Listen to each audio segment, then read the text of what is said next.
This is Greg McLaughlin of the Rebel Base Card Podcast, and you are listening to Ian Taylor and Norrin Rad of the Marvel Card Collectors Podcast. Collectors, assemble!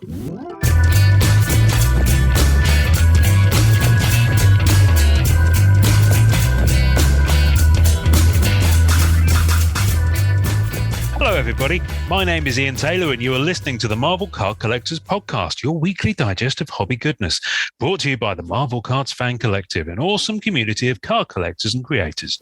You can find our two groups on Facebook, details of which are at the end of this podcast, so come check us out. With me as always is my co-pilot in all things Marvel cards. Before we started recording, he said to me, "We will podcast. I have spoken." To which I replied, "This is the way." It's Norrin Rad. Hey, buddy. I love it. Little Star Wars ref from the day. I thought you'd like that. Well, it seems appropriate to have the Star Wars reference because truly, this week, the Force is with us.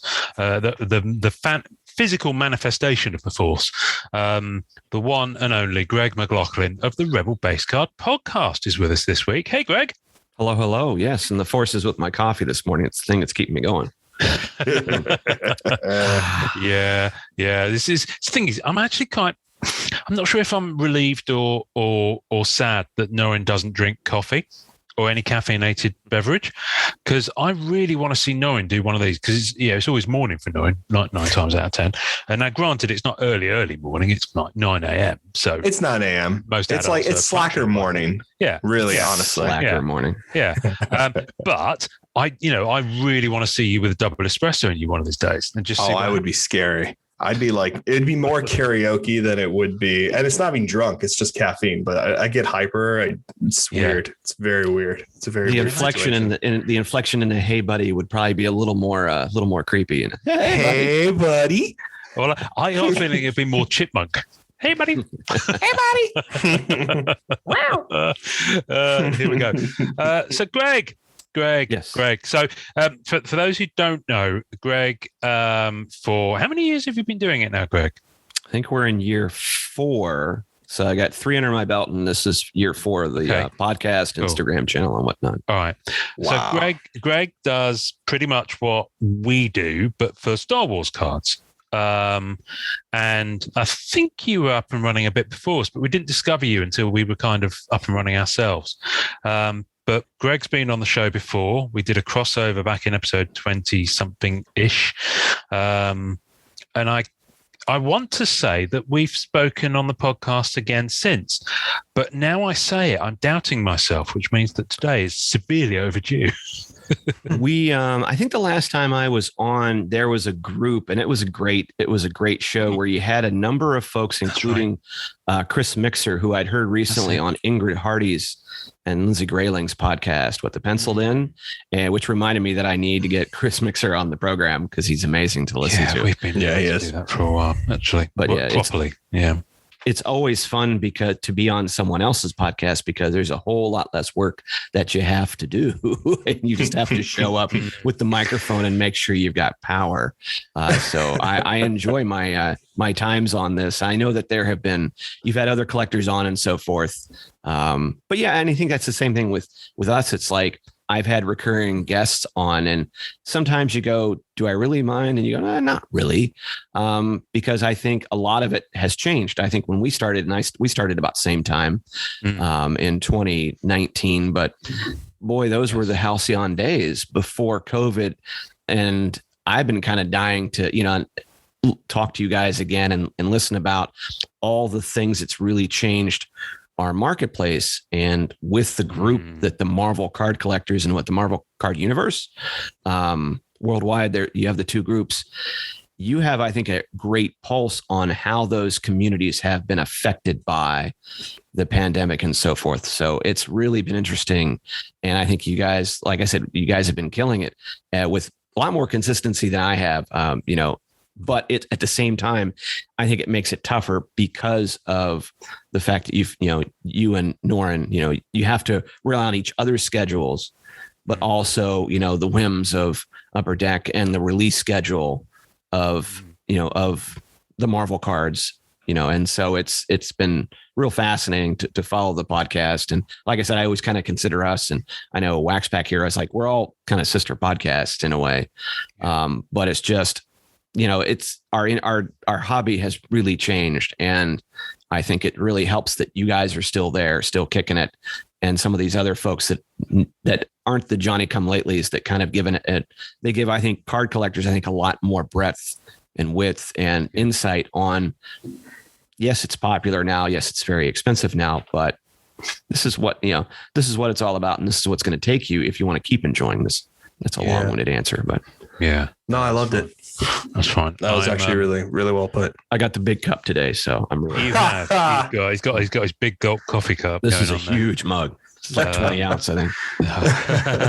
I have no idea what that means in English money. Anyway, so I was going to ask. Obviously, you've been listening to us, and I could talk forever about how our podcast, I think, has changed over the last year, 18 months. How's your podcast kind of changed over COVID and over the last year, 18 months? Because you've had a little bit of a hiatus, but you've been doing some kind of side quests as well. And I'm just curious to know kind of how that's been for you and what's kind of dictated the changes, because you are, as you alluded to, it's just you. You don't have a regular co-host like we both do. I think I was fortunate enough to get about a year or so, year or two into doing the podcast and getting a schedule and getting an idea, because when I started, I had been collecting since 2015, but collecting a serious collector and finding out your hobby resources and what all this stuff means, because I had no idea what, sketch cards were, back then there weren't autos and things like that. And so I was just starting to find like, oh, this is a hobby box. This is how they fall out. This is, I was starting to get sell sheets from Topps as far as like what's coming up and who knew the artists, and getting to know that before everything kind of changed. And not only did the distribution, a lot of things got kind of pushed back. Thankfully, there were some things in the tank that they had released, but then you started seeing prices skyrocket, not only for new product, but for vintage.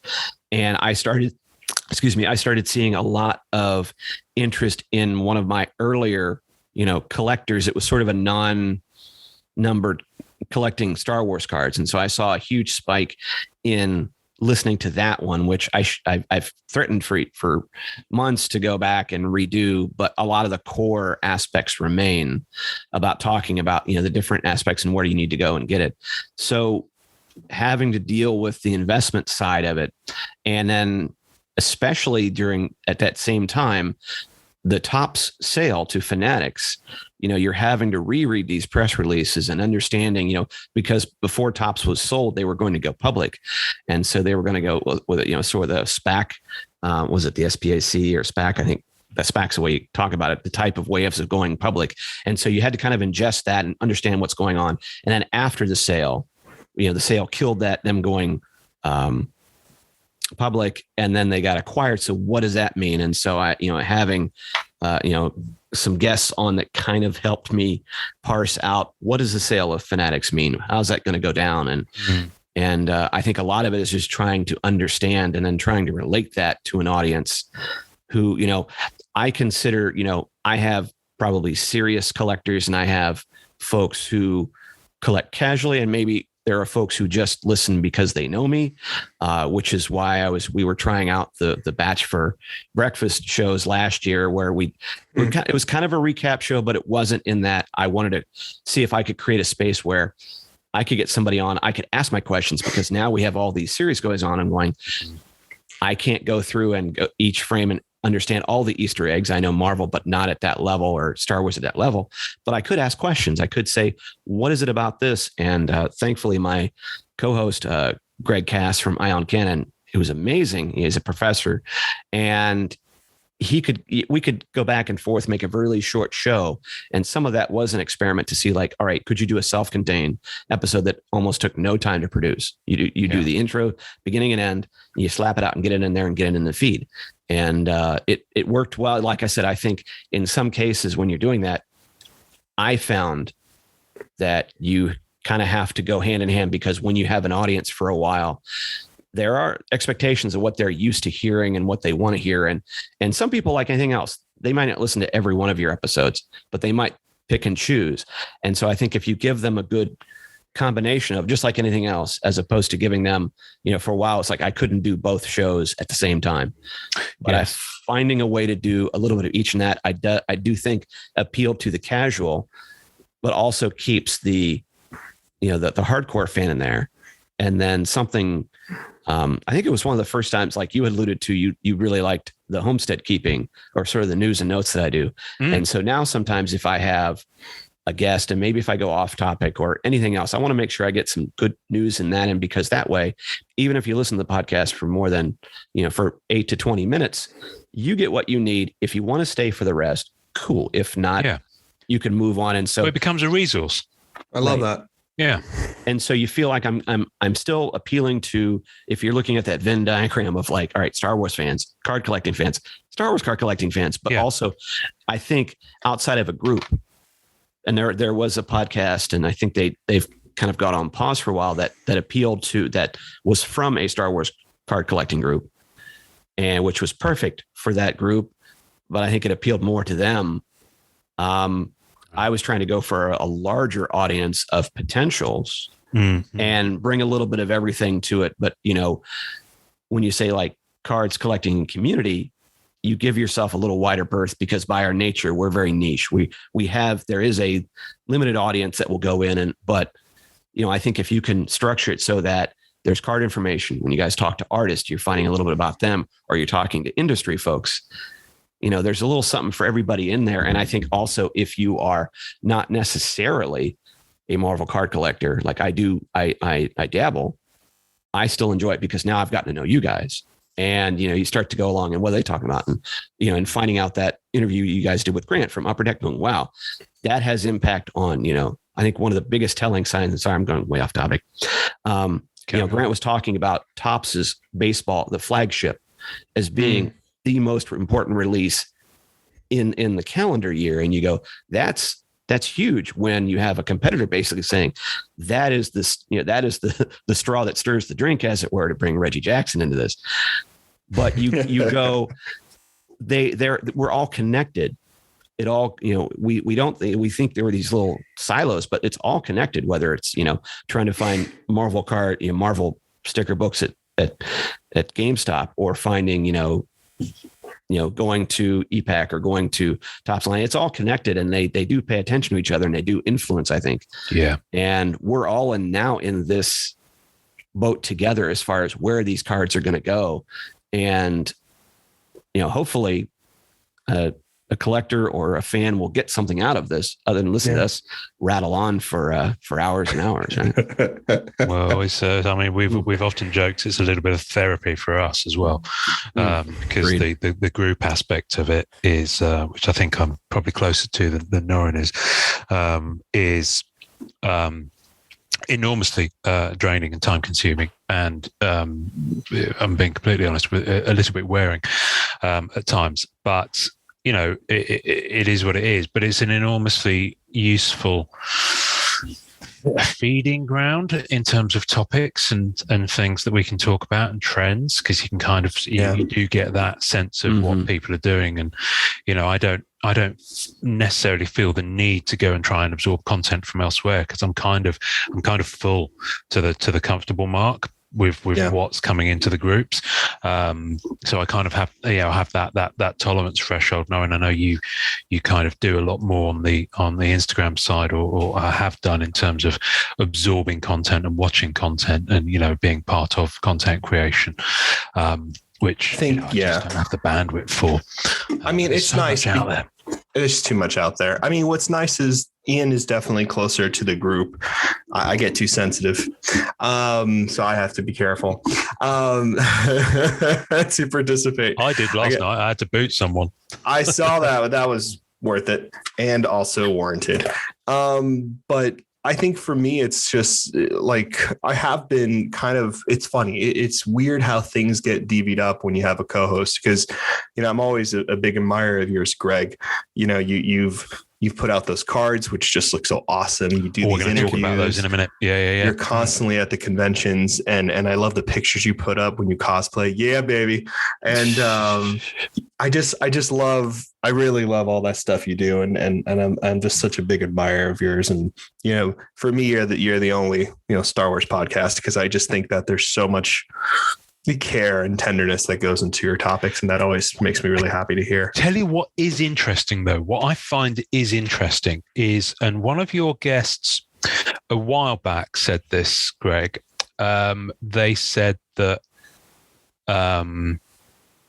and now I can't remember the quote. How embarrassing is that? It was something along the lines of that nobody owns the fandom. It's kind of a shared thing. I can't remember if that's even the word that they used. And one thing I thought was fascinating is that you mentioned Ion Canon. Now I'm assuming Canon. No, why did I say Canon? Canon. I'm assuming that's a podcast. Podcast. No. Interestingly enough, now Greg Cass has the Twitter and the Instagram handle Ion Canon. Right. And then there was a company that was, I guess, had a lot of VC money, and they were getting into pop culture podcasting and whatnot. And someone created the Ion Canon podcast. And right. Greg's like, I don't have any ownership over this, but you could clearly see, and he has a really good following. And I'm like, really, you could have spent 10 seconds like I did. I mean, my whole Instagram channel was ready to go up on, in 2019. And then I had to change it because there was a Cardboard Cantina already out there. And I was up then to another 3 hours, past midnight, coming up with a new name and artwork, because I was going to launch the Instagram page and whatnot, because that was going to be. And I'm like, because I just happened to bother to look, and I was like, and that's been a contention for us, because I'm like, look, and I think now if I look on Twitter, and I like making, not to be mean, but I like making fun of the, let's see, there's an Ion Canon podcast. I think they had like 75 followers. Where are they at now? Ion Canon Pod. Oh, they're up to 102. 102. You're giving them free publicity here. You're giving them free publicity. Anyway, no. What I was going to say was and I think Ion Canon notwithstanding, I think there are quite a lot of Star Wars podcasts. That's putting it mildly. Would I be right? Okay. So, and I know that you've guested on some, and I know you've had people. So there does seem to be that enormous crossover. I know that we were the first Marvel cards focused podcast, and I know there've been a few that have come up since then. One that we crossed over with was not Marvel focused, because they also talked about DC sets, Collectors Assemble, I think they're called.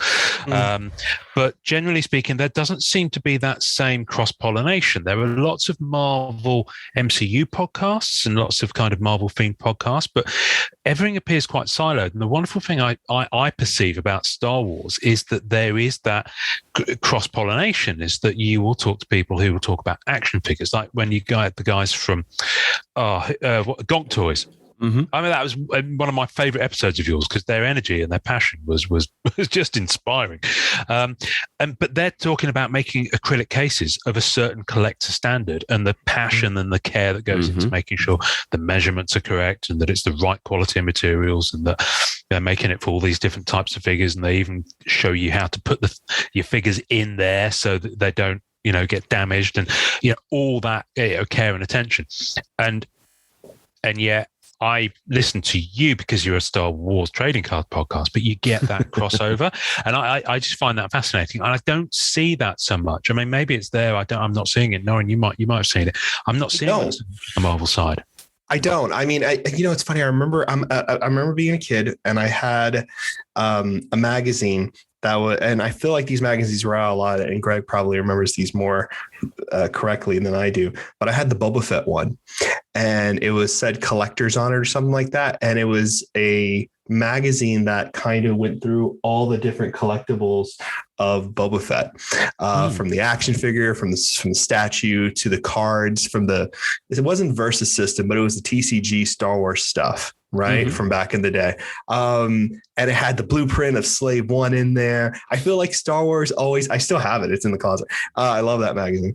But I feel like what was so awesome about Star Wars, and was always been awesome about Star Wars, in my opinion, is that collectibles in Star Wars really is that tree, right? It's like, hey, collectibles for Star Wars. You know what I mean? And then you branch out, you go toys, cards. And I feel like Lucasfilms or whoever was in charge of that really understood, hey, we're going to merchandise these things. This is going to be a big thing. Let's always keep it as collectibles. That way, all the niche people are hanging out with other niche people and they can all kind of come together. I feel like that's completely vanished in our culture of hobbyists and collectors. You know what I mean? We don't have that kind of, now everybody hunts on eBay. You know what I mean? Or like, we all have to find each other on Instagram posts. There's not really just one place where like all these people who are, and to be honest, and I don't mean to blow this up or be facetious, but experts in their hobbies, you know what I mean? Sharing that knowledge. Now it's very much different groups, but how do you manage a group of Star Wars collectibles and have everyone in there, especially when you have the wall of disappearing posts on Facebook? Like that's impossible. That just doesn't exist. You know what I mean? That's never going to work. But, Star Wars has always really been good about having that kind of space. I don't feel like Marvel has. I've always had to either were into cards originally, got into comic books, play with action figures. You were into action figures, got into comics, and saw cards come with comics. You know what I mean? It's always this linear thing rather than being this circular kind of space. Yeah. It feels like actors used to be able to either do TV or movies. Yes. It feels like that with Marvel. Sectored. But whereas Star Wars, I mean, Marvel doesn't have a convention. Okay. Marvel doesn't have a convention, whereas Star Wars does. And the beauty about it, and it sums it up, it's called celebration. It doesn't matter whether you're in it for the cards, for the figures, for the cosplay, for whatever it is. You're there celebrating Star Wars. And that I mean, I don't know if you kind of see that and feel that, Greg, but you certainly seem to be very much part of a web of passionate people that respect each other and are willing to engage. Whereas I always feel like there's the almost opposite magnetic thing happening sometimes with different Marvel tribes.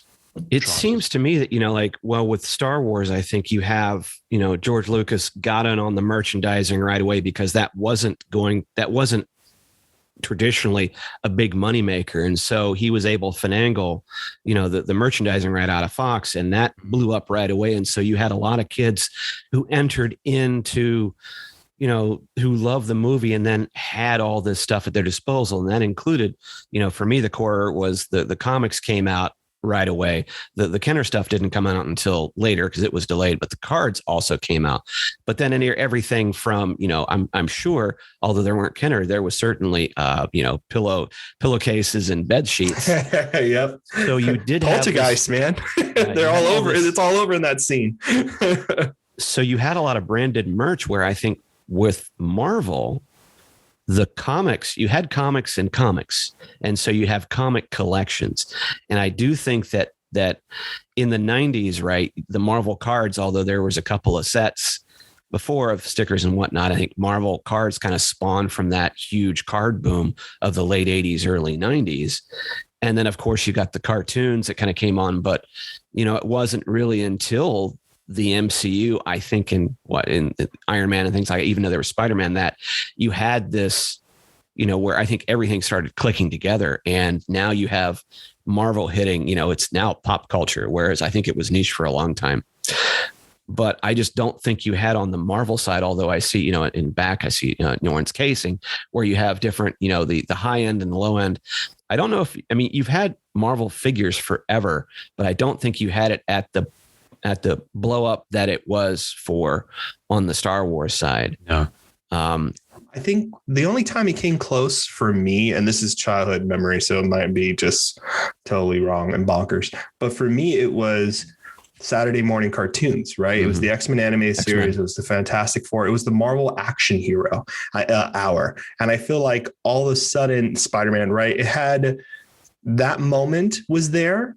Mm-hmm. Which helped the toys because the toys were very much mirrors to that action hour kind of thing. Right. And so they were produced. So that was the only time where collectibles started kind of coming full circle in terms of Marvel, where it started having like this like symbiotic relationship with like television and timing of toys release and stuff.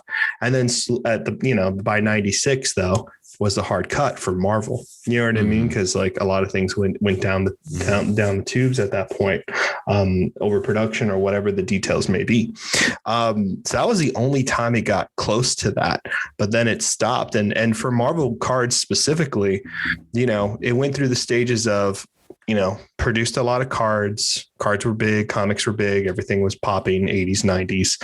And then, you know, early 2000s, things died off. And then it was in, you know, Flair Ultra Spider-Man 97, we get, you know, for the first sketches, you know what I mean? But they're really rare. They're really niche, really niche, you know, basically vanished. 98, it's not until, you know, modern Marvel cards in 2016 where, you know, collectors of cards were really into sports cards and collecting high end. And I think 2016 made people look at it and be like, oh, this is high end stuff now. This is, you know, very much selling to the collector. And, you know, that's kind of where we are right now, is a lot of people who are in this are, you know, the card investor people, you know what I mean? That's the era we live in right now, is people who are investing in collectibles and treating them as portfolios. You know, I've heard that word be thrown around a lot. Assets as well. Assets as well. I do wish that there was, to bring it full circle, I do wish there was this kind of, what I've always dreamed of us doing is, and what I dream for non-sports is, I think Marvel and Star Wars are the two IPs for non-sports to make non-sports big. You know what I mean? I think there needs to be a whole very specific card convention, and it'd be Star Wars, Marvel. You know what I mean? Like, those are two huge names that could bring, you know, a lot of attention to these cards. And I'm excited for the boosters as well, because I feel like that will help people kind of look at them and, you know, get more excited. I don't know. I want the fandom there again. I want to see something like a Marvel Celebration kind of thing. You know what I mean? I don't know. Well, and I definitely want to see, you know, when you see this consolidation that's taking place in the card market, right? Because Panini lost those licenses for, you know, basketball and for football, so Topps is going to be starting to produce those here in a couple of years. And so you're going to have most of the major sport franchises under the Fanatics banner, which owns Topps. You want and need a company like Upper Deck to keep going, because, and, you know, NHL decided they were going to stay with Upper Deck, and that's good for NHL. I think it's good for Upper Deck. But you also want to see that, you know, it's interesting because they have, you know, whereas Upper Deck has a physical license for Marvel, Topps does the Marvel digital app. And so there's a weird space where one can have something the other can't, but the other, you know, that the other is more known for. But you do want to see, right? You want to see, I want to see Marvel cards thrive, not necessarily because I need another thing to not have room for, but I am interested in the entire genre. I want to see cards succeed regardless of what they really are. I want to see the majors do it and do it well. I want to see the independents do it and do it really well. But I also want to, you know, it's also, I don't know necessarily it's good for the industry if all the eggs are in one basket, and then you have some interesting decisions being made. And whereas very easily it could be influenced into a higher price point only. I mean, I guess, you know, I'll take what I can get. But I think as a collector, I would be just as happy with a retail only release that had no investor value, as long as it gave me something to chase. Like I go back to this Marvel album. There's no cards in it for me to chase, but it does feed that passion of looking, and you're looking for numbers and you're pulling, oh, I need this. Yeah, that completist, that collector's mentality of doing it. It's at a good price point, and it's entertaining because there's a lot in that album that can kind of go through, and you're like, oh, that's right. There's a picture of Thanos with Iron Man, but it's a Thanos from years back, and go, oh, that's right. And there was one where they had a sticker about the Groot cover, the classic, you know, the Golden Age Groot cover. Oh, nice. Or showing a potentially a new market. Hey, there was something called Strange Tales. There was something called Journey into Mystery, Tales of Suspense, Tales to Astonish. And as we get further into the MCU and they develop their own history and legacy, you know, I always kind of go back to like, those are sometimes the comics I like going back and reading now, because here's the first appearance of, here's this. And, you get like, especially it was something like Moon Knight, although Moon Knight is Bronze Age. I have a couple of issues under my belt, but I don't have that legacy. And so it's like, oh, I'm learning something new. And you go, hey, where did that debut? And you go back and, oh, you could pick up that's in so and so. And so, it's going back. It's like, you want a healthy market. You like seeing something that appeals to maybe something for a high-end investor collector, something that appeals to, an everyday person. And I think at the end of the day, when I look at the fan base that I'm trying to reach, now, thankfully, in the Star Wars realm, nearly everybody has something. Everybody's collecting something, even if they don't have a focus for it, or they like swag or whatnot. Everybody likes something. And so what you're trying to do is appeal to, have cards as my core, because I could talk about it ad nauseum, but I can appeal to everybody else, and I haven't closed myself off of. Now, the problem is, marketing wise, I'm the card guy. I'm like, I could talk. You want to talk about Rise of Skywalker? Let's do it. But I may not be the first person on that Rolodex when someone's looking for a guest. But, in the hopes of doing it long enough, I have enough people I can go to. And I go, look, if I have an audience that's willing to go along with me on a cosplayer, or on a, like a collector who happens to work for a baseball team, come with me on this one. You'll like it. You'll really trust me. You'll like it. And then I think you get that trust from the audience to go, all right, he's dabbling, but this is fun because now they've gotten to know me and kind of know the style and all that. And it's, and hopefully, there's this never ending bucket of stories that you can tell. Same. I mean, but you've got the same, you've got your artist, you've got, people who character collect, which is, I don't think as prevalent maybe on the Star Wars. Well, it is, but I'm like, it doesn't get the highlights up. So it's like, you have these stories you can tell. That's hopefully why we still do what we do. Yeah. I mean, I love hearing people's stories. I mean, we've been fortunate to interview some amazing collectors, and there's so many more out there that I'd love to talk to. Just to kind of find out, what they're about and where they're at. The interesting thing, there's one guy that we had on the podcast who's Don, who's really into Doctor Strange, the Doctor Strange archive. And his collection is just mind blowing. Literally a museum archive. It really is. Yeah, it's intense. It's awesome. But he character collects in Star Wars. As one of his kind of side quests. I don't know. I mean, I guess, me and Don, do you think of it as a side quest? It's hilarious. Yeah. No, him and I talk about this all the time because he's a fan of Star Wars. Always has been, for sure. And I think him and I kind of started our collections at the same time. Like, man, I talked to Greg about this way too much. But like, when I first saw that preview of ET, entertainment, whatever it is, of Mando, and they were coming out with that show, I was like, I'm in, I'm done. Let's do this. I'm all the way. I'm waiting for the cards. When are the cards coming out, Greg? I was like, when does this happen? Do we know anything? I even bought the comic book variant cover because I'm just excited. And, he's done it for, Thrawn. Yeah. And he's almost done with the 2022 Masterworks Rainbow auto and card. Like, he's almost there. I still can't believe it. He's like flying. Wow. But yeah, no, it's great. Yeah, it is really cool to see him kind of go off on there. But yeah, he does a lot of the archive stuff. Huge fan of Star Wars and Marvel. Same. I think there's a huge crossover for those two, though. I don't know. And there's a lot of people right now who are influencers and, people who are on YouTube and stuff like that. And that was one of my questions for you, Greg, is that, have you seen, because I feel like Marvel got hit first, and you correct me if I'm wrong, but I feel like Marvel cards got hit first on the whole, like, okay, collections are being bought up, bigger buyers, all this kind of stuff. And I feel like Star Wars it's happening right now for Star Wars. I don't know if that's true or not, but like, I've heard a lot of rumblings from people who are like, all right, let's look at Star Wars now. And let's go at this. I was going to ask the same question, whether Greg had seen it happening in Star Wars, because there was a ton of interest in vintage and it prompted me to do some spite buying. And that's, let me see if I can get this without sending these box off.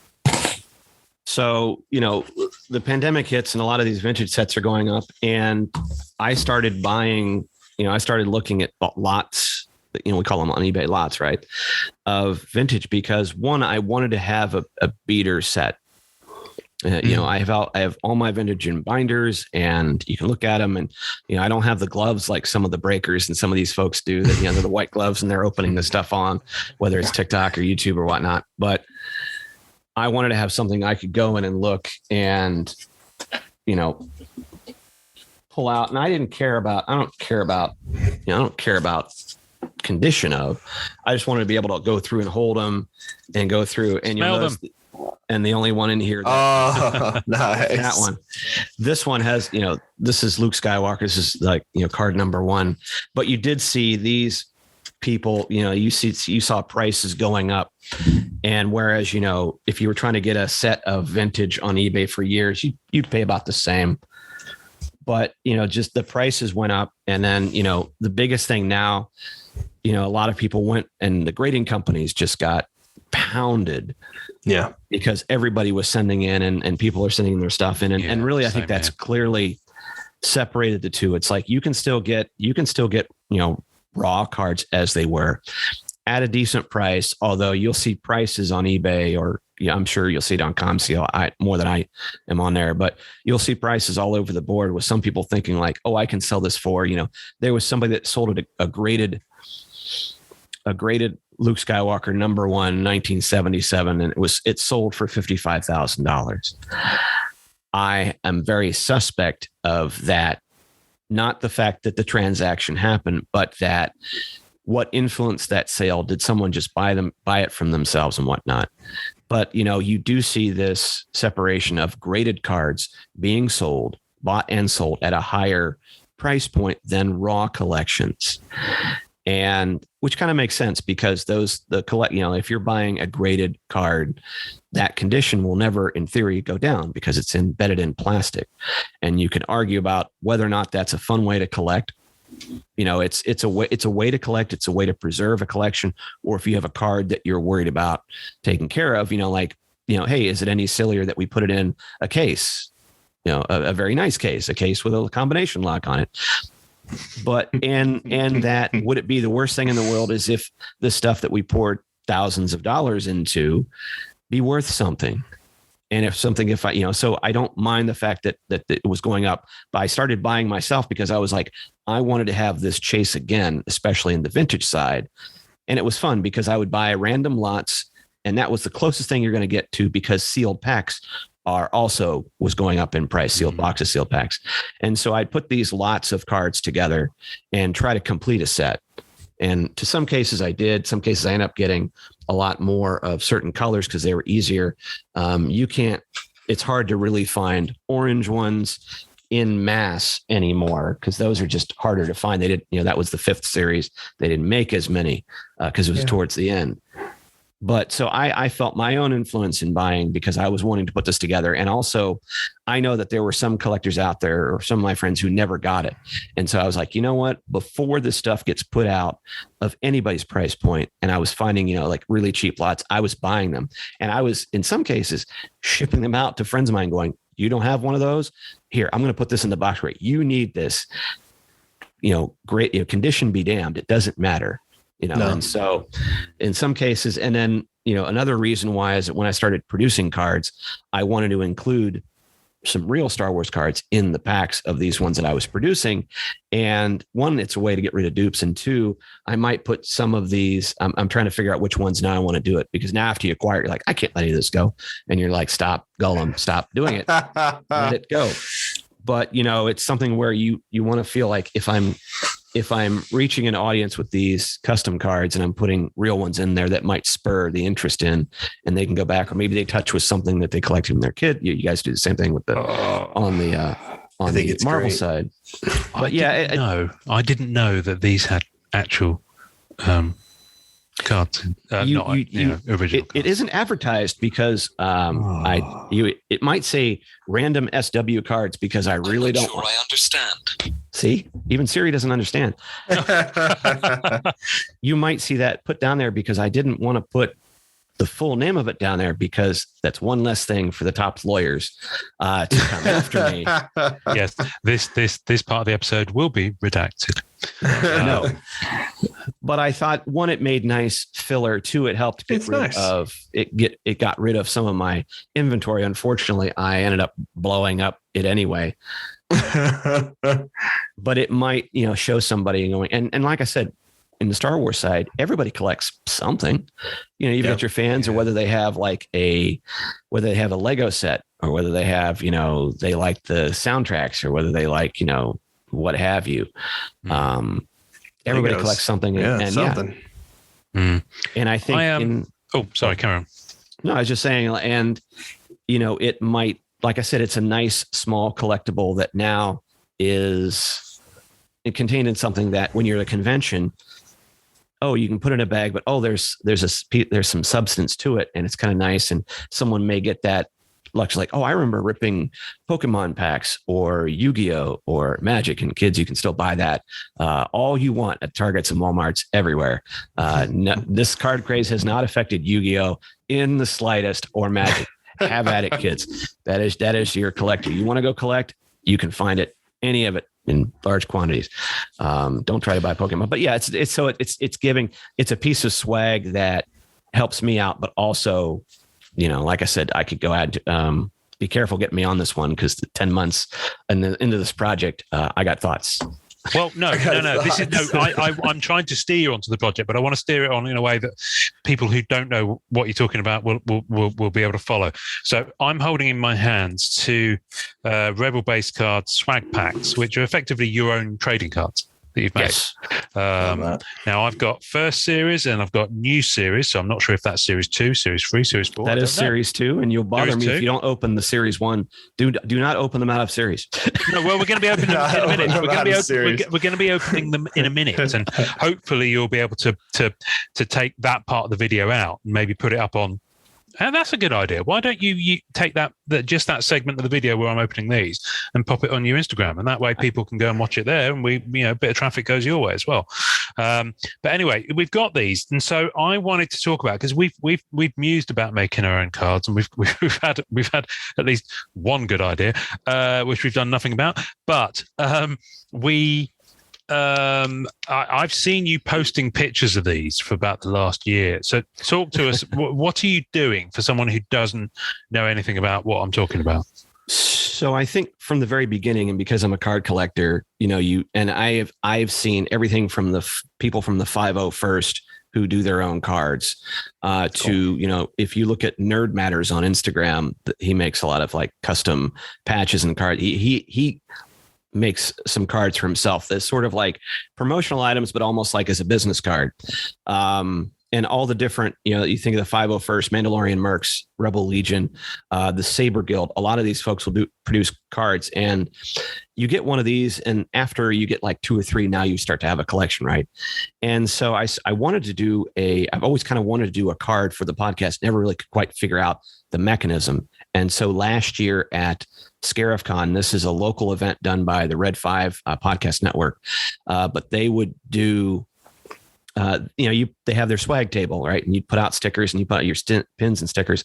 And I kind of was like, I kind of produced a variant, it was like a laminated piece of paper that looked like a card. I finally was like, I couldn't figure out what I wanted on the card. Do I want to have the guest? Well, do I have to worry about getting permission from? Do I want to do some of my own stuff? Because we all have these gorgeous camera phones. I wanted to kind of do highlights of, as well as being a business card as a promotional tool. And I could do one and just print that one ad nauseum. But after a while, I'm like, well, if you're going to do it, and once you figured out the template, you go to a place like Primo Print or God Print, and you get the template down, and you have a little bit of skill with a Photoshop variant like I do. I got the template down, and then was like, okay, I'll do it. And thankfully on the first one, I put 1, and then you go, okay, well, that means I can do 2, 3, 4. And so after a while, and you started getting them back. And once there's a huge difference, right? If anyone's done print, there's a big difference between what you see on your digital screen, your monitor versus what you get back physically, size wise, color wise, how it turns out. And so over the course of series 1, you're going to see many different interpretations of blue. And then I was trying to see how close I could get to. Now, granted, nobody cares but me, but during the various years of the podcast, I have used my pod art to follow the original vintage run. So the first year of the podcast, like the pod art was blue, the blue Starfield, then it was red. Yellow this year is yes. And then because I'm in yellow this year, series 3. And then anything this is series 4. I'm sorry. Series 3 was yellow. Series 4 this year is green.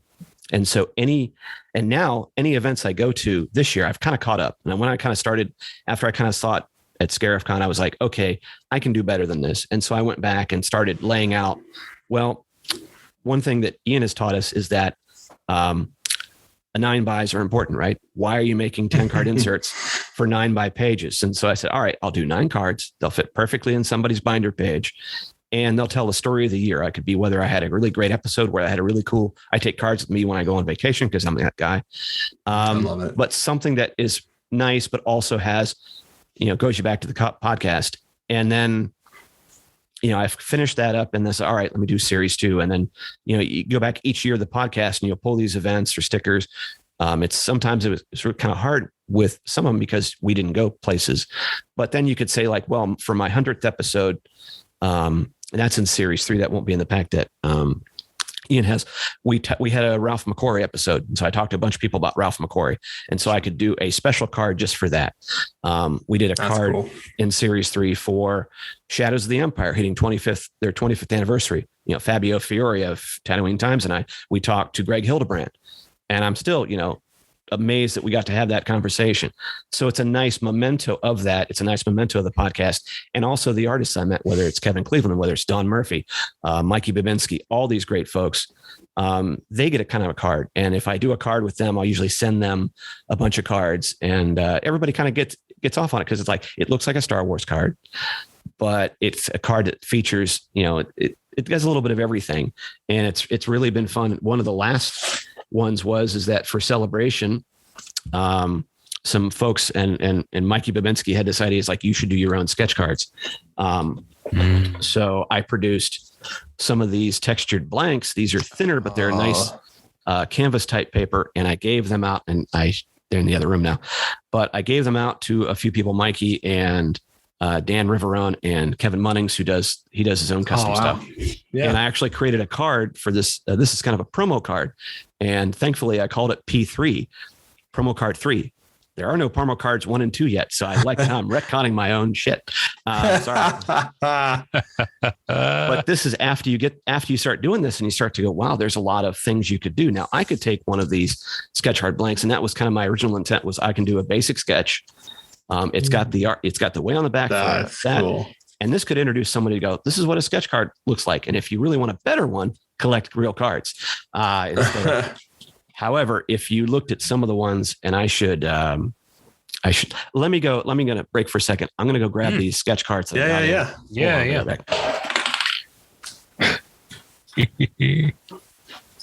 That's cool. This is so cool. What a beast, man. I'm going to show you my pepper pots while he's going away. So I've been dying to show you that. Look at my wow. Pots. I thought I had all my show and tell. I've got loads. So I was just filling in the intermission. So Dan Riverone does some work for Tops and whatnot. Now look at that. Damn. Oh my goodness me. And that's on your sketchbook.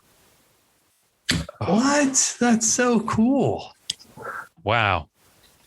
That's Pictures really of these great. will be on the tasting notes, folks. Wow. Okay. That one.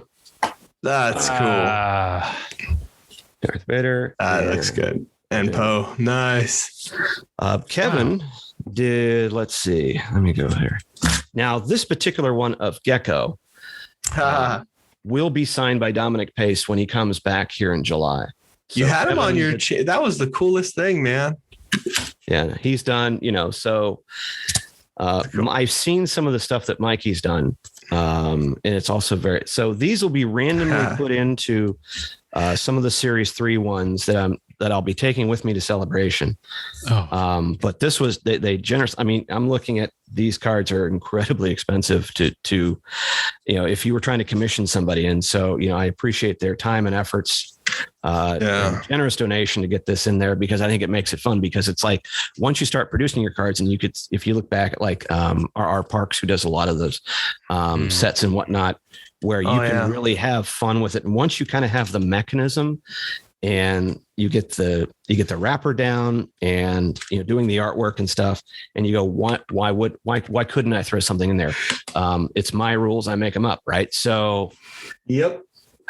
So anyway, so it became something that has turned into something. Of course, it's turned into something huge, but it's really fun. By the way, Kevin Munnings also does these really cool vintage checklist cards.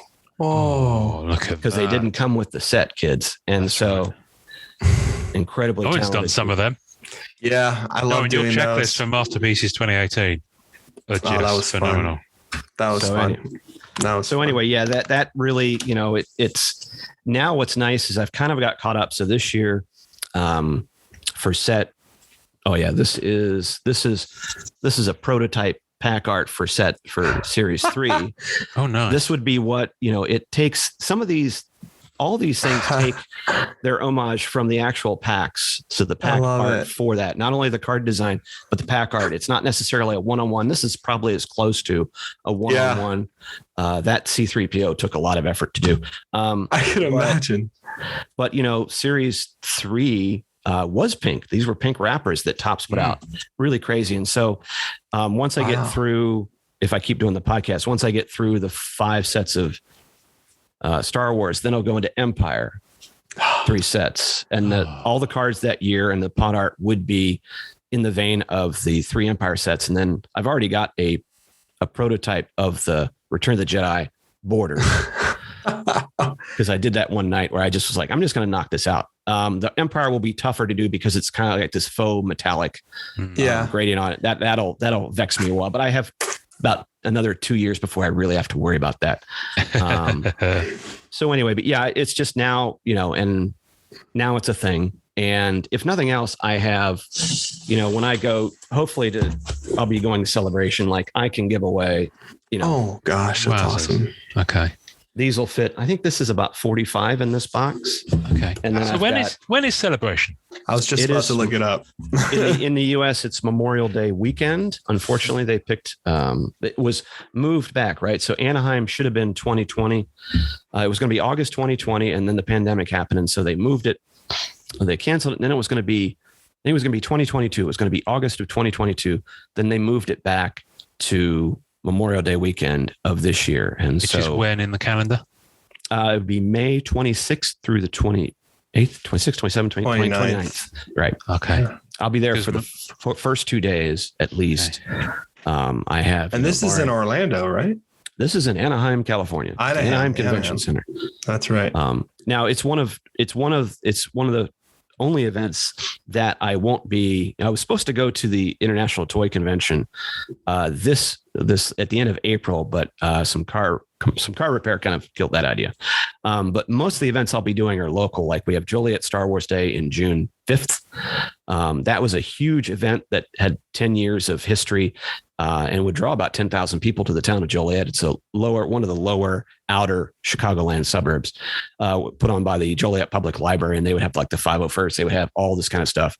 They would basically take over a small block of Joliet. Local restaurants across the street would have like themed, menus and stuff, but it was a huge event and that had to be canceled during COVID. I had covered it the first year of the podcast. I went down there and Tom Gross from Coffee with Kenobi met me there, and Dan Lowe from Fantatrax, and we traded cards in the library, and I got to talk to some of the artists there. They had the author, and is it John J. Miller, the guy who wrote A New Hope or A New Dawn?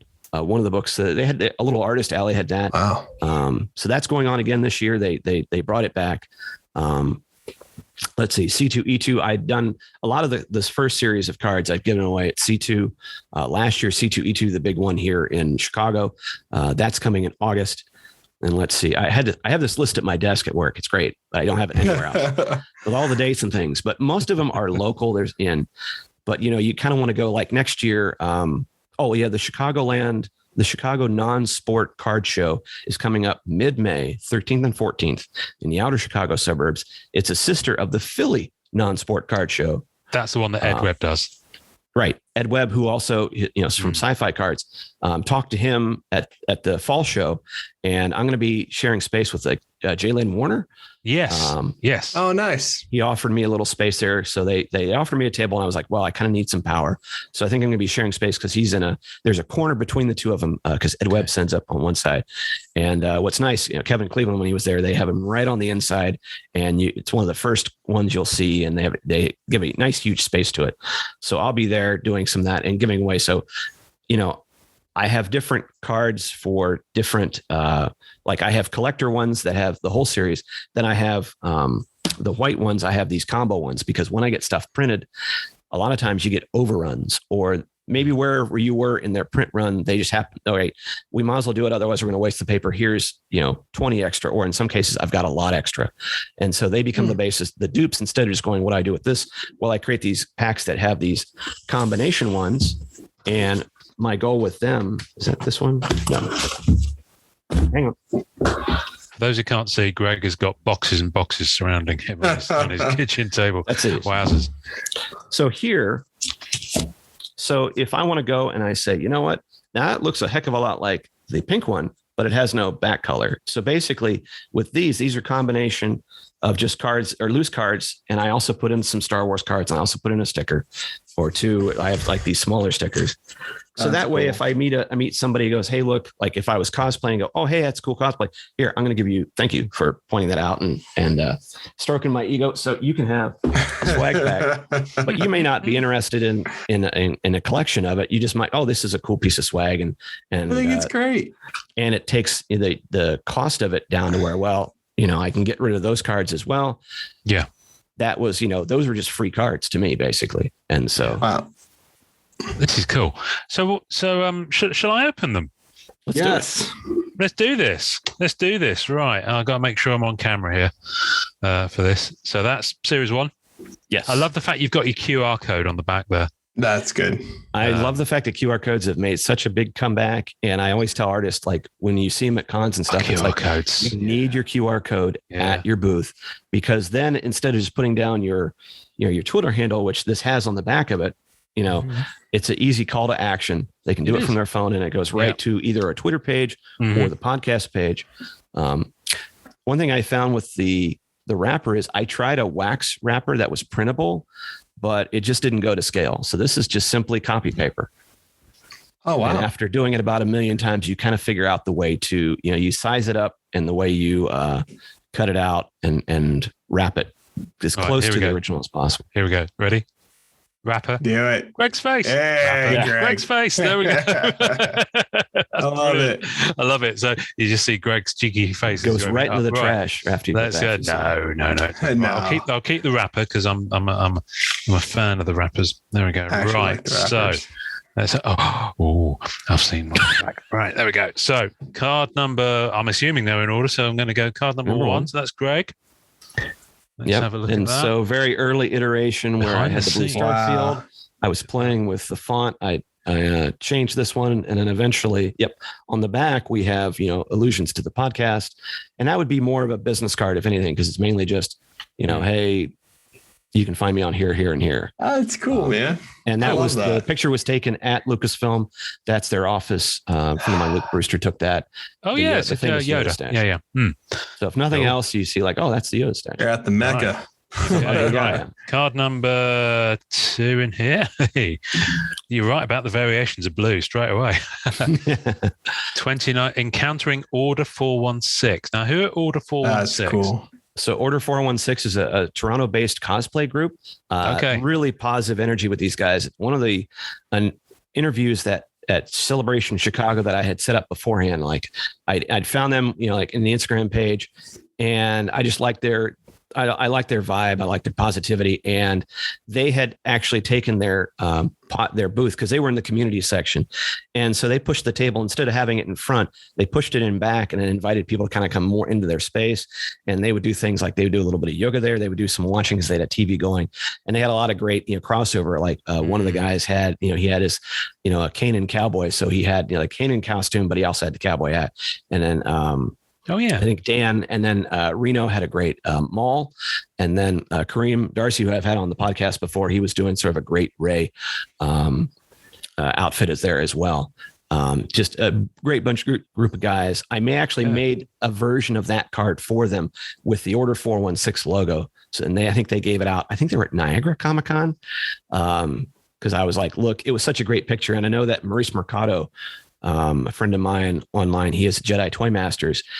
Him and his kids open up, they go toy hunting and so forth. And when I sent them the cards, it's like the one kid's going, I got a Darth Maul. And I was like, oh, wow, that really blew my mind as far as like what people saw when they looked at some of these cards. Like they were just looking at the character. They weren't looking at anything else. They're like, man, I got Darth Maul on this card, man. That's like, awesome. That's so dope. So okay. Joliet Star Wars Day. So that's what you were just talking about. Yes, and they had the Legion Wall project. So there was a whole wall of nothing but the 501st cards, and this was inside the Joliet Public Library, and it was striking because you go there and you might pick up, like, whenever you go see the 501st, you definitely ask them to see if they have a card, and then sometimes you have these one-offs going, what do I do with this? Where do I put it? Like anything, like any card collector. But then you see all these and you go, man, they've been doing this for a long time.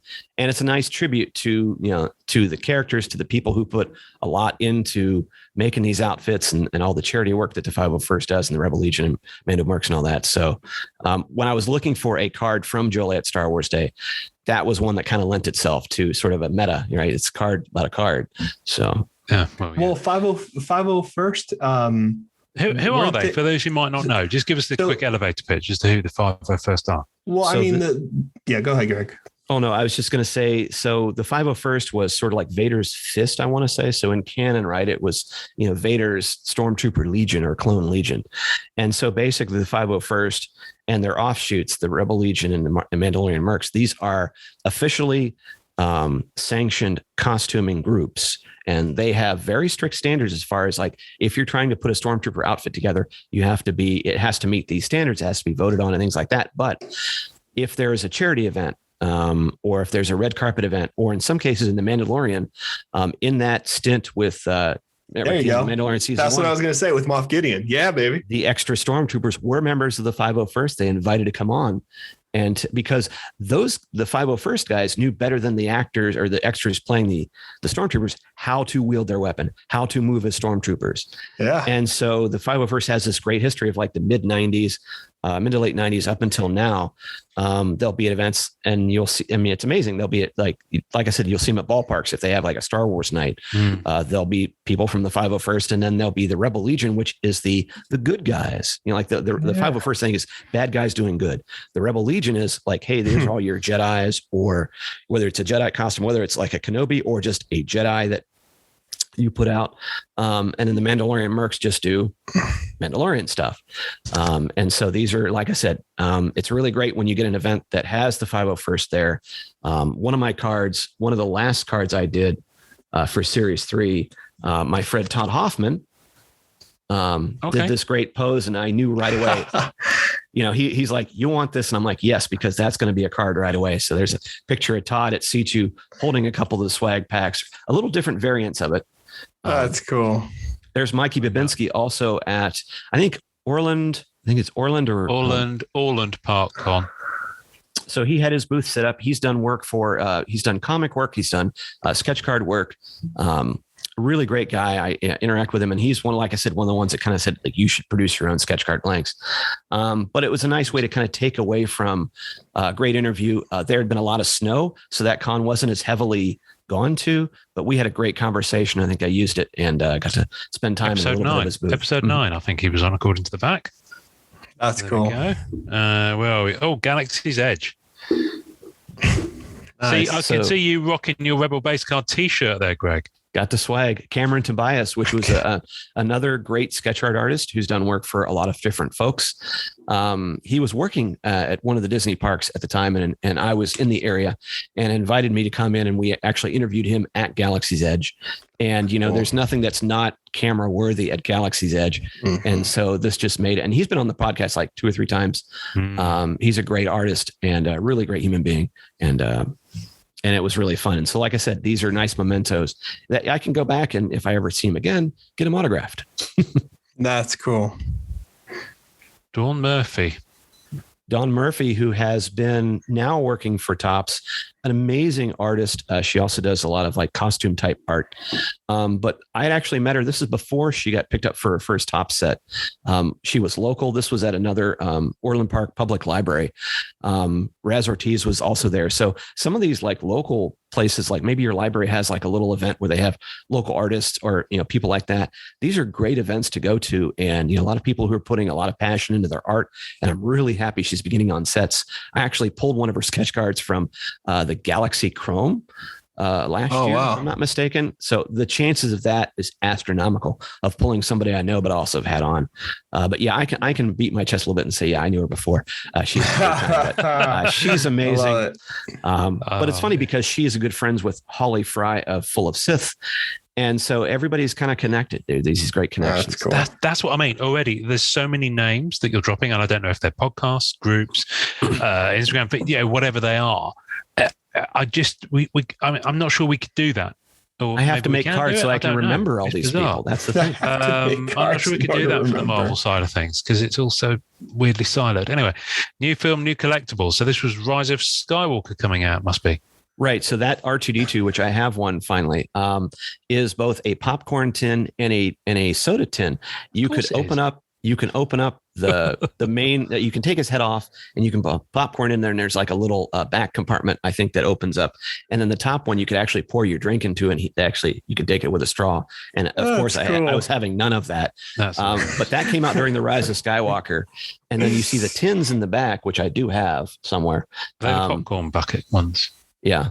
And and then later on, when they released The Empire Strikes Back, had their 40th or whatever, and this is during COVID, and they had them in the film at the theater. They still had some of those R2s, so I went back and got one because instead of being 50, it was like 35. And I'm like, yes, it's coming home with me.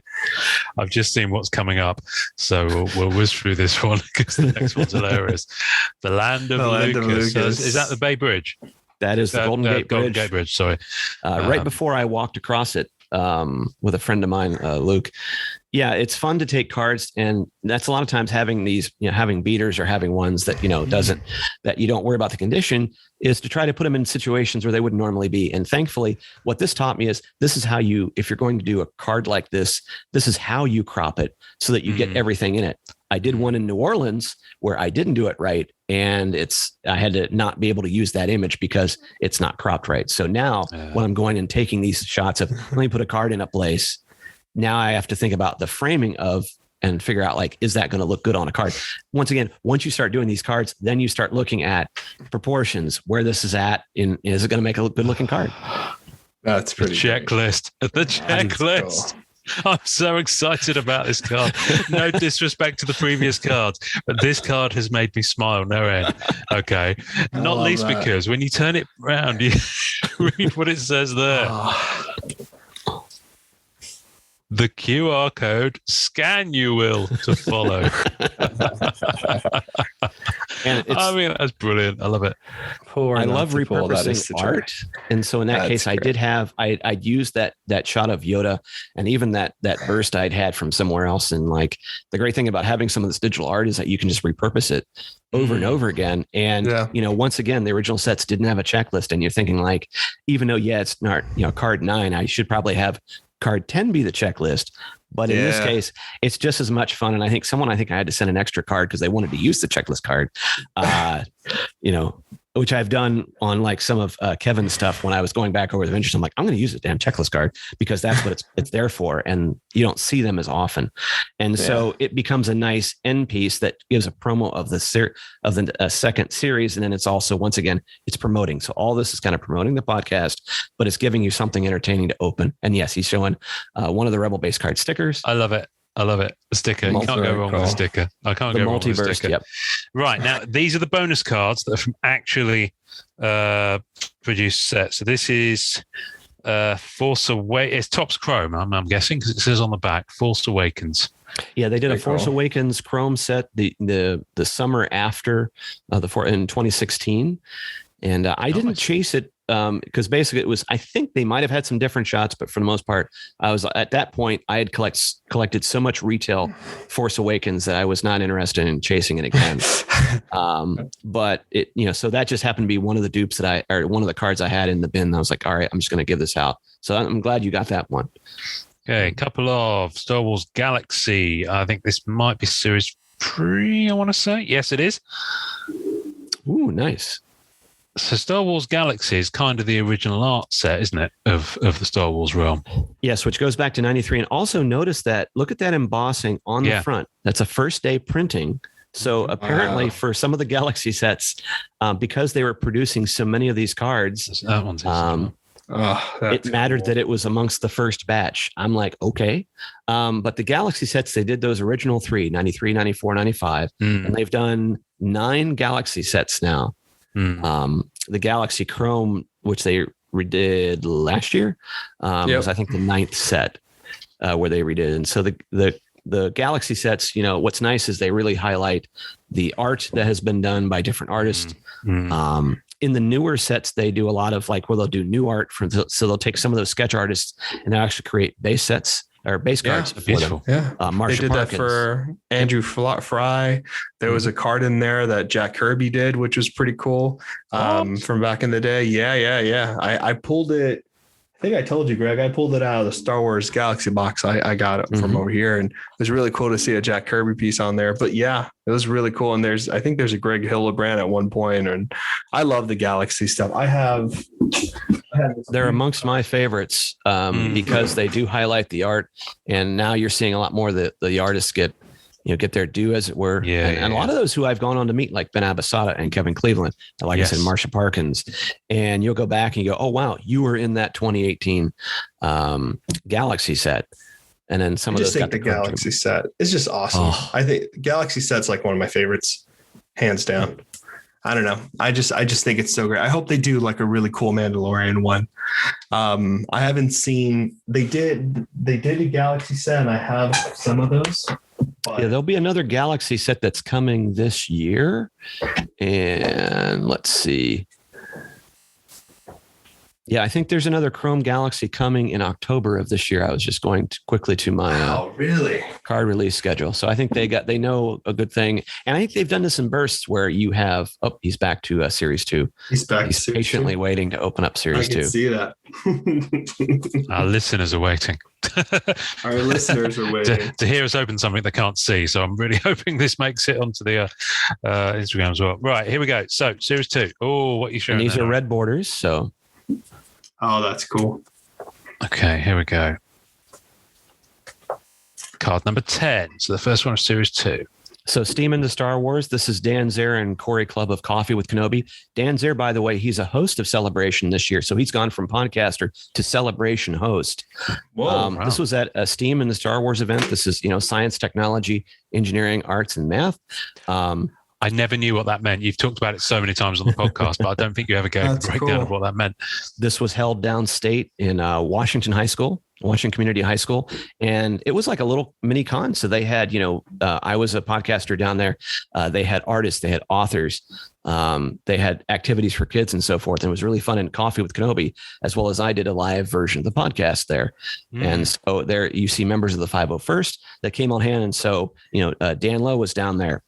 Ross Holleben from Now, who's a writer for Fantha Tracks, Megan Cullinan, who also writes for Fantha Tracks. So it's like a lot of us just got to have a chance to meet up, and we were supposed to do it again this year, January, but it was they had to go virtual during COVID. And then this year they'd had a physical event, but then hashtag COVID. So hopefully next January, I think he'll do another one before I think they're going to change the event a little ways, a bit, but it's fun because you got to go down there, you meet some friends that you only interact with online. What he's looking at now is C2E2 and a shot of the crowd in the booth. Nice. I'd love to go to anything like that. I really would. It looks so cool. And it's really local fun for you as well. Yes, it's one of the biggest ones in the Midwest. McCormick Place, which was also where Celebration was, and so this is a fun place to not only meet a lot of my local Star Wars folks, but Joey G from Ninja Turtles is there. He's a huge Instagrammer as far as Ninja Turtle stuff, nice. And he goes down there, and you'll see other people. The 501st are down there, so it's really fun. And like I said, a lot of this stuff is pretty easy. It's like the cards in this case.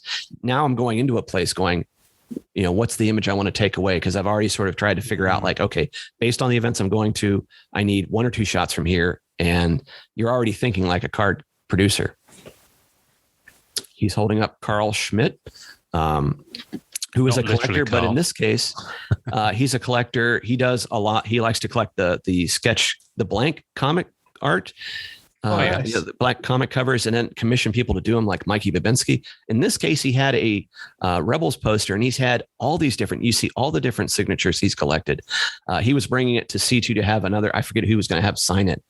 Wow. But he was one of the first people to recognize me at my very first con at C2, and he goes, "Oh, Rebel base card." He follows you, and of course, he's been like my favorite fan ever since.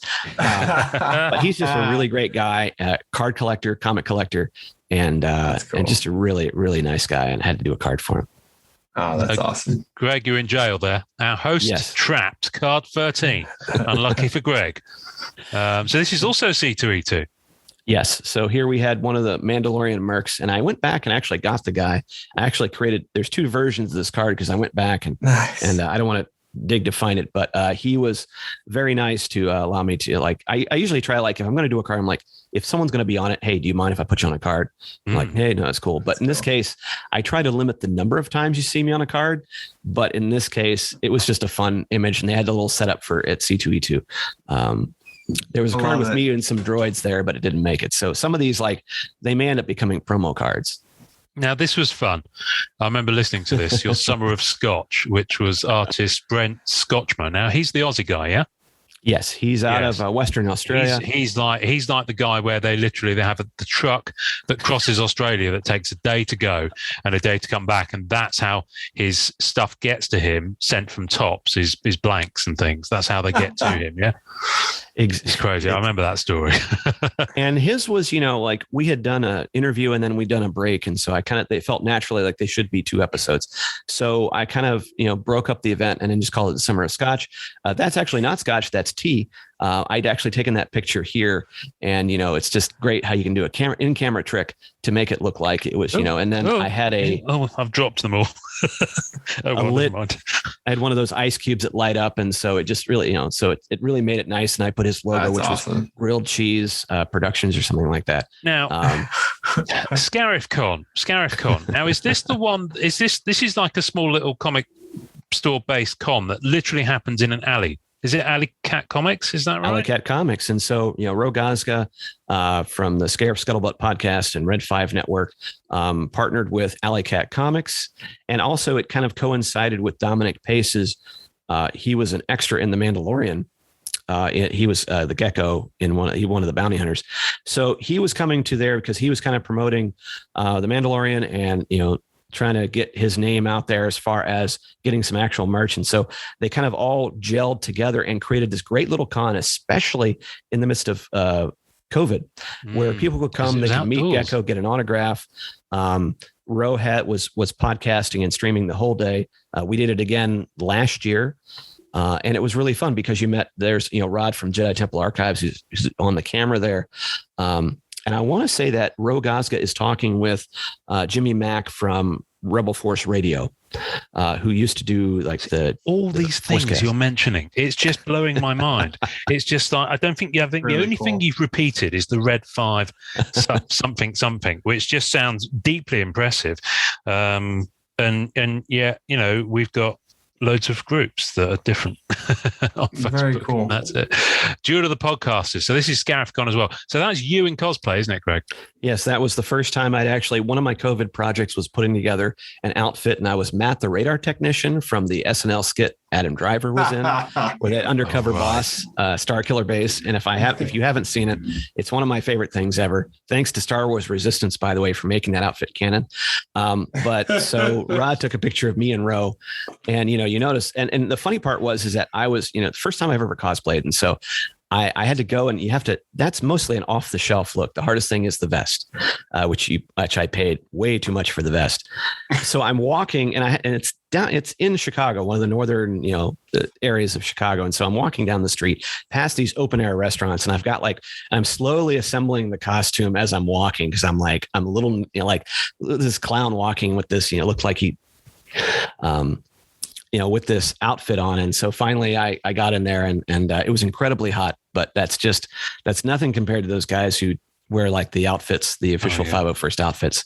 They just sweat themselves to death. Here we go. Now, speaking of sweating yourself to death, I listened to your 40th episode, Empire Strikes Back episodes. Now you did at least 3, maybe more. And I learned so much in those episodes about the Empire Strikes Back sets, the original ones, and the black and white ones and the wide vision ones. Is it wide vision? Yeah, it was. Yes. And I listened to them while I was painting the outside of my house during lockdown, and it was really, really hot. So I was literally sweating buckets like for 2 days painting the outside of the house and the conservatory, which was through glass. So that was even hotter whilst listening to these episodes. So I've got fond memories of where and when I heard those. Those were a blast to do. Yeah. I had different people. One episode, I had Tom Gross from Coffee with Kenobi. I had Michael Delaney from Hoth Ion Cannon. I'm killing his name now, but we had one where he talked about all the different sets, and then I talked with my friend Steven Stalk. We had a separate episode where we talked in more depth about all the future, all the post vintage sets, and then I talked with this guy who he's a younger guy who collects a lot of Kenner stuff, but he actually was making cards with the Kenner figures on them. Like he just doing it in Photoshop, right. Yes. The Kenner cards. That's cool. I think it's Retro Rebel 77 on Instagram. But and so it was just fun because it was an event. Like, once again, you're kind of making something from it, and we'll probably be doing something very similar next year because the Return of the Jedi hits their 40th anniversary. Oh, cool. And it was fun to do a little intro to it and to get a little, da-da-da. And one of the early things of putting video on Instagram as far as like in your post. And there you go. There's another checklist. Series 2 checklist. We got to love the checklist. And this one has... That's awesome. R2 on... Did we lose? Cool. Oh, did we lose? No, you did, because I dropped the card on the button and muted myself. Only in England. Right, there we go. So there we go. We've got another sticker. Yep. I've done different versions of the sticker, and I wish I could say that they're done purposely, but it's whatever. If I'm looking on Instagram and seeing whatever sticker deal, whatever logo I can get to quickest that I can find is what I put in the order. So sometimes I've had different color ones. I have different colors of the bursts, and they do follow the order of the other. If you're wondering why R2 looks that way, is there's a large portion in that one of R2 that's not drawn. So he can only be that. He can only be that way. But I finally did finish. The R2, and that's you're going to talk about repurposing. That's the same one now. He's got the full. Oh, I'm with you. So we've got 3 bonus cards here from the Star Wars Rise of Skywalker set. Card number 1. Mustafar Massacre. There we go. And we have card number 60, which is Force Luke talking to Rey. And finally, we have card number 73, Ben Solo arrives. So once again, thank you for giving me a vehicle to get rid of some of my duplicates. Otherwise, they just sit there. Cool. So, which brings me to my decision, Greg. So, during thank you for sending these, by the way, Greg. They're brilliant, and I'm glad we got a chance to go through them and kind of showcase them a little bit. I have been trimming down my Marvel collection, as you'll have heard, and during lockdown, I crazily started going into Star Wars quite heavily, and I've got maybe about within the space of about 6 months, ended up with about 20 sets in various states of completion, none of which I think I'm ever going to finish. So I'm about to trim most of them off. So Greg, if I get a care package to you, namely because I'm about to move house and I simply have to get rid of some stuff, would you like me to mail you a heck load of Star Wars cards? Yes, because then I can repurpose them. Exactly. You sent some of them to me, but I'm going to be sending you back a lot of UK stuff.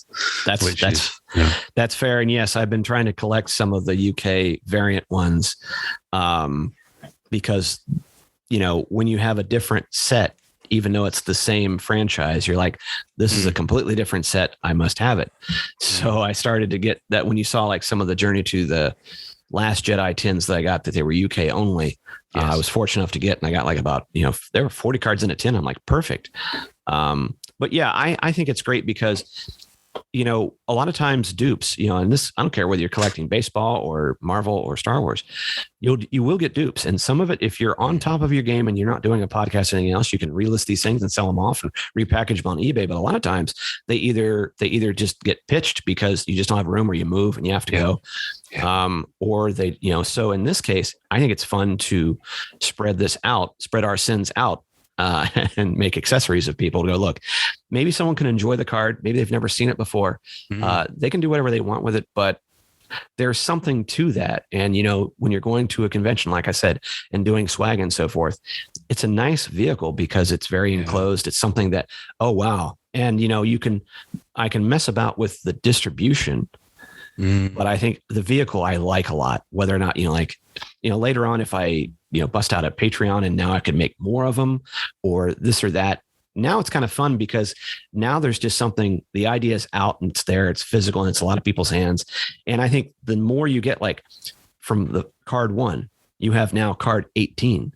Now you start to go, okay. And now with this last one, this, the Stormtrooper one's card 26. There's 27 official cards. You go, okay, you get through the next one. You start to get something of like, this is a thing. This is a collection. And that's what I think, you don't really know until you start this journey. And now it's just a question of like over time, how do you do it cheaply? How do you do it, without, and basically the cost of producing one of these cards is about like a DoorDash. Have you tried to DoorDash lately? It's expensive. So it's like I can either DoorDash something for lunch or I could go make a card. And if I get extras and I get enough extras, well, then I can make those to use. And then you figure out ways to do your printing cheaper, to use less ink, to do this. And then it's kind of, it makes it an easy piece of swag to put together. And now I'm only having to doing one set a year. I wouldn't mind later on doing like my dream would be to do a artist only set, kind of like a galaxy of my own. But I would love to try to either commission the artist or figure out a way to compensate them for it, but also have them have as base cards. Like, all right, we're going to take that image. And the guy who does garbage chute droids, who works with Brent Scotchmer, follow Garbage Chute Droids on Instagram. He does kind of a mashup of Star Wars and Garbage Pail Kids. Brent Scotchmer commissioned Brent Scotchmer to do some of these cards, and it has actually blossomed into other artists, and they do these sets that he puts together. And, he'll do different variants of cards and things like that. It's amazing what he's doing. Wow. And I've talked to him. He's been on the podcast before. And it gets you ideas, like especially with some of these people who do custom cards, Steve Brownlee from Raygun Cards, who did like some of the, some of the Cobra Kai stuff, he would just do these cards that people just want these cards to exist, and they're not looking to make a ton off of. They're just, I want to take this style. I want to make a trading card for this. Or the Phantom Cardboard guys who did a couple of Fletch cards. I'm like, I need that. I need a Fletch trading card with, from the movie, and it's fun. Right. So you're a podcaster and now you're a trading card manufacturer. So you're adding strings to your bow, which is great. Hats off to you.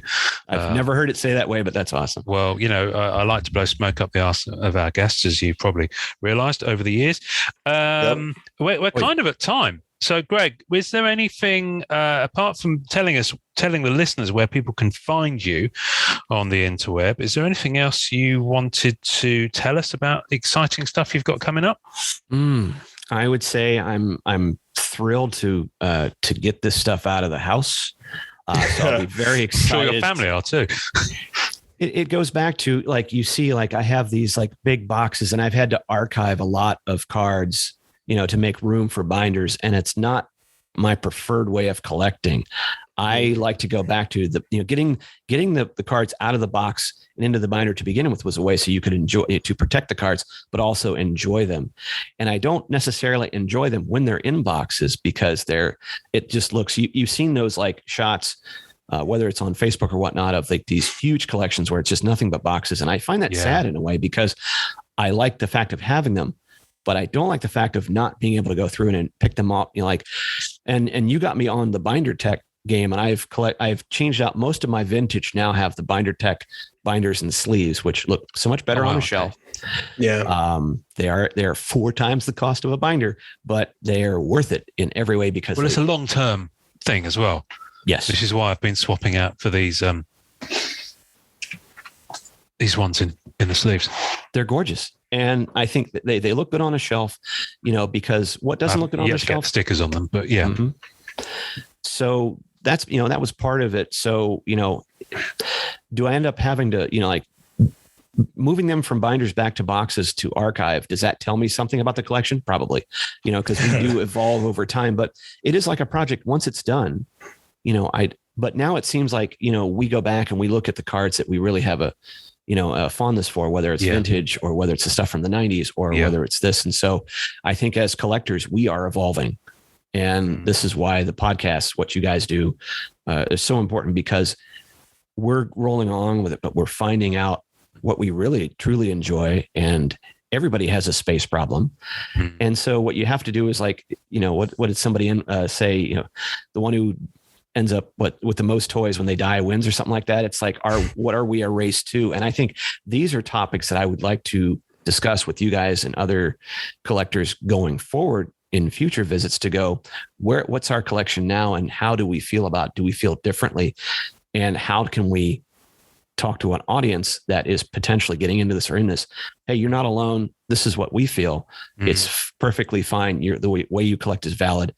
But these are some of the things we're running into. So it's, it's like a group therapy session from now on. And I think that's, to me, topics for future discussion, because it is a collector. We are collectors in process or in progress. Well, why don't, I'm going to put it out there now. Why don't we come and do us being guests on your show, and you can ask us all you want to start exploring some of that. Good, because then I don't have to bore you with all this other junk. It's great. I would love that. That's kind of, I would. But let's do it soon in the next few weeks, so we can call it a part 2, I guess. I'm ready whenever. Yes. Yeah. Get you guys back on, and I'll be excited to, like I said, get through the first part of these conventions, because one, I want to get rid of the swag, but 2, it's, you really feel like you're on, like when you go to these events, and we're blessed to have them here, you start to get that energy to do it. And when you start meeting people that you've interacted with online, and, you see them in person and things like that, that's what is going to propel me forward, is the connections to, it's like, whereas the celebration, starting the podcast was initiating a lot of those friendships. This is really about, like, this is meeting again. And now meeting, in some cases, people I've known for 2 to 3 years in person for the first time. And that's a huge dynamic, because when we talk, and we could go for another 4 or 5 hours, we could record everything, but it's a different conversation. And you can tell, it's like, look, we would really love to sit down, but how precious is our time that we spend every minute almost recording, but we could spend hours talking about this off mic, because we just enjoy the company, we enjoy each other. And it's just, and that's why I just, to have like an unlimited chat session or something like that, where you got to meet somebody and have a round or two. Oh my God, that's like taking it to a whole other level. So that's what, at some point, I would hope to meet people, you guys, in person, because that would be, wow. Can you imagine? Yes. When we don't have to we lost the Skype or the Zoom. Yeah. Well, Noen recently had the fortune to actually go and do some of that with some cats in the Marvel side. Which was just really crazy to see that. Yeah. I am going to, Ian's coming over on a trip soon, so we're going to be doing something then. Boston, but baby. Yeah, baby. but I'm going to go to Heroes Con, which is here in North Carolina. So I'm doing that. I think Matt Fuller's going to. So it might be a thing. So if anybody else wants to go and is in the area, please do. I know Dallas is going to be a pretty big showing of Marvel card people. Are you going to National, Norrin? I am going to go to National. Yep. Are you going to that, Greg? Probably not. It's Although Atlantic City, was it? isn't it? End of July, something like that. Something like that. I can look it up.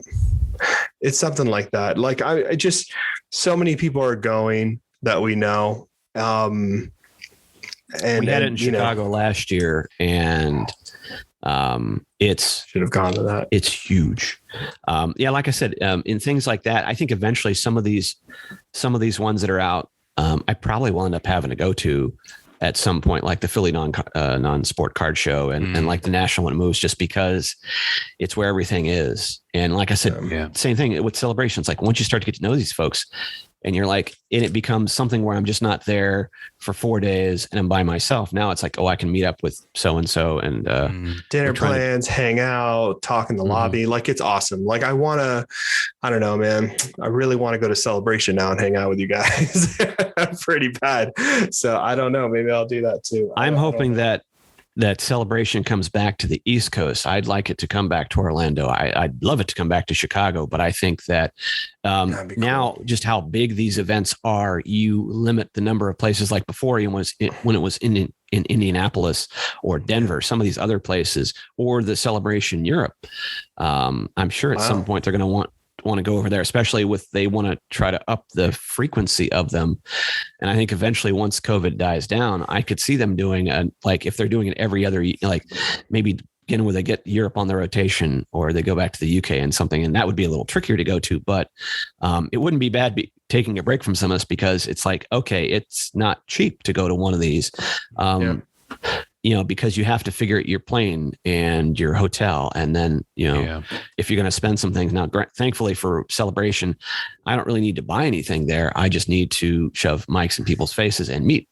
So it's like, I don't have to do very much there other than just be there. And that's the fortunate part for me. Because otherwise it's like, go to a card show and like, you better take an empty suitcase because you're bringing back wax. Yes. Yeah. You're taking wax. It's going to happen. In your case, you'll be going with the full suitcase and coming back with the empty suitcase. So. Have swag will travel. Have swag will travel. Well, there's nothing better to wrap the episode up with.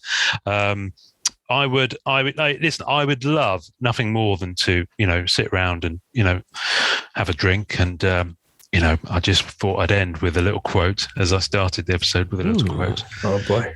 Can I offer you a libation to celebrate the closing of our shared narrative? You have been listening. I have been listening. You have been listening. I have been listening. Greg, what do you say at the end of one of our podcasts? Enjoy collecting. Thanks for listening to the Marvel Card Collectors Podcast. Visuals and tasting notes for each episode can be found on our Facebook page. You can subscribe and leave us a voicemail via our home on anchor.fm/MCCP. We're also on iTunes, Spotify, and all major podcast platforms. Please take a second to subscribe, like, and review our show wherever you get your podcasts. Our podcast can be found by Googling @the MCC Pod, which will also find us on Facebook, Twitter, YouTube, and Instagram. Our Facebook community is at MCCW, Marvel Card Collectors Worldwide, and MMC, Marvel Masterpieces Collectors. The great music we use is called Rocket Power by Kevin MacLeod. Thanks to the collectors, artists, and creators who support the Marvel Cards Fan Collective. We'll see you next time, and remember, it's a small hobby but a fun one. Make mine Marvel and enjoy collecting.